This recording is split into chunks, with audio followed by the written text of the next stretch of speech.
tribulation period. Jerusalem will become a place of horror for the nations. I mean, it will be a horrible time for the Jews, because the anvil on which the human race seems to be crushed is Israel. Christ will come back with a sword on his side, and he will come back as the ultimate judge of the world. We're going to be behind him with, I believe, swords in our hands, and we're going to be his army. And this battle, the blood from this battle will be as high as a horse's bridle. It's just something mankind has never witnessed before.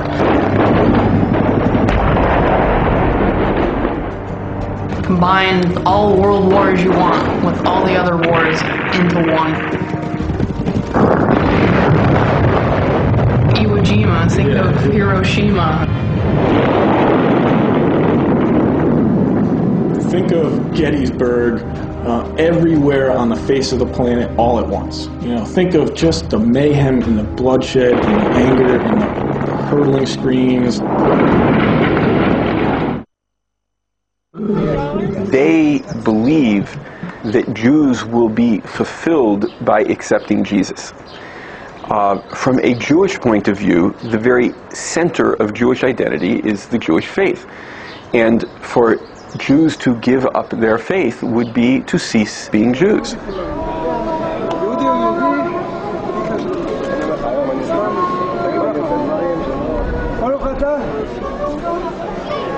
That is the kind of love that is being expressed toward the Jews. We love you and we want you to give up that which is most basic to your identity.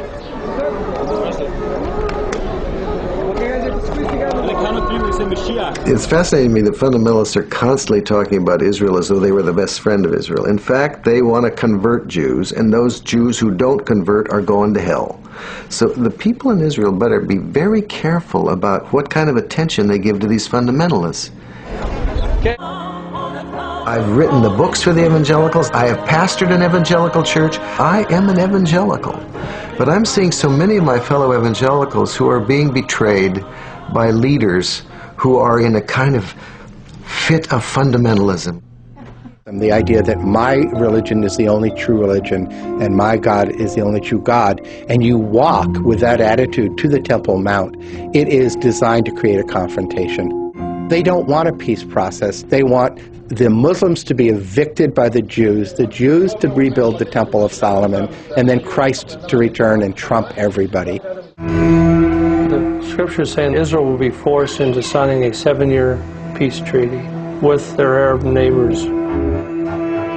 And the false Messiah, we call the Antichrist, will institute this peace treaty.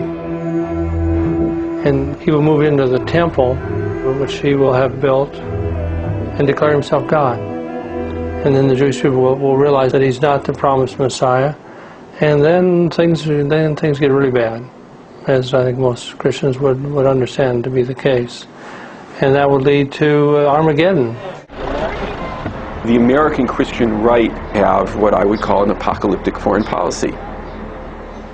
And if the people who are most making their voice heard in Capitol Hill or at the White House are people who think that any peace plan is a plot of the Antichrist, that's going to get in the way of pursuing peace.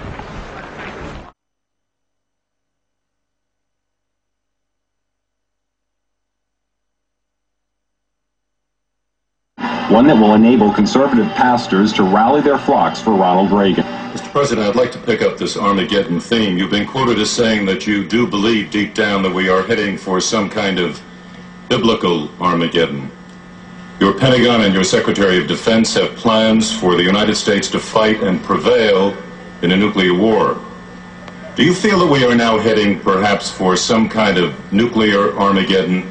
The prophecies down through the years, the biblical prophecies of what would portend the coming of Armageddon and so forth, and the fact that a number of theologians for the last decade or more have believed that this was true, that the prophecies are coming together.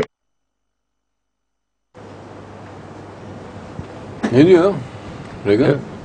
Ahir zaman alametlerin gerçekleştiğine inanıyorlar diyor bu İncil'deki ifadelerden inşallah.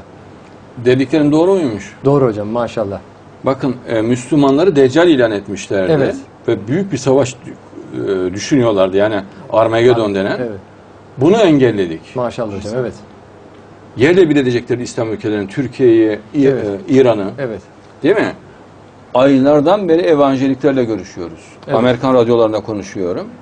O inançlarını yıktık. Maşallah. Yani Müslümanların deccal ordusu olmadığını onlara anlattık. Evet hocam. İnşallah. İnşallah. Ve bakın hepsinin nasıl kararlı olduğunu da görüyorsunuz. Yani bütün evanjelikler İslam ülkelerini deccal ordusu olarak görüyorlar ve nükleer bombalarla yerle bir edilmesinin dinin bir gereği olduğuna inanıyorlar. Evet hocam, inşallah. Atom bombasına, öyle normal göğüs göğüse çarpışma değil. Her yere atom bombası atalım diyorlar. Evet. Yerle bir edelim diyorlar. Değil mi? Bunu engelledik. Maşallah hocam, evet. Cübbeli zihniyetini, cübbeli kafasını atom bombasına yok etmeyi düşünüyordu bunlar. Evet. Biz bunları engelledik. Evet. Osman Hoca'nın kafasını, Cübbeli'nin kafasını hedef alıyor bunlar. Evet. Bu mantığın olmadığını biz onlara vurguladık. Evet. İnşallah. İnşallah. O yüzden vazgeçtiler. Maşallah hocam. Allah razı Irak'taki olsun. şiddetin durmasının nedeni de odur. Evet. Yani Mehdiyet'in kan dökmeyeceğine emin oldukları için Irak'tan çekiliyorlar. Evet. Nedeni budur. Evet hocam, inşallah. İnşallah. Yoksa bakın Irak'a işgallerin nedeni adamlar açıkça söylediler. Mesih'in gelişiyle ilgili dediler. Başka Evet. bir sebebi yok dediler. Evet. Tek dediler. Yine sorsunlar. Hepsi aynı kanaatte. Evet. Tek sebebi bu diyor. Amerikan ordusu da yöneticileri de öyle. Hepsi bu kanaatteydi. Afganistan'da demiştiniz Tabii. hocam, inşallah. Afganistan'da da aynı şekilde. Orada bir hat meydana getirmeyi düşünüyorlar. Afganistan'dan Irak'a kadar bölge ikiye bölüp Müslümanların birbirlerine irtibatını kesip iki tarafı da tam bir kundağa alıp yok etmek. Evet hocam. Böyle bir plan vardı. Bunu engelledik. Maşallah. İnşallah. Allah razı olsun. Evet. Tabii.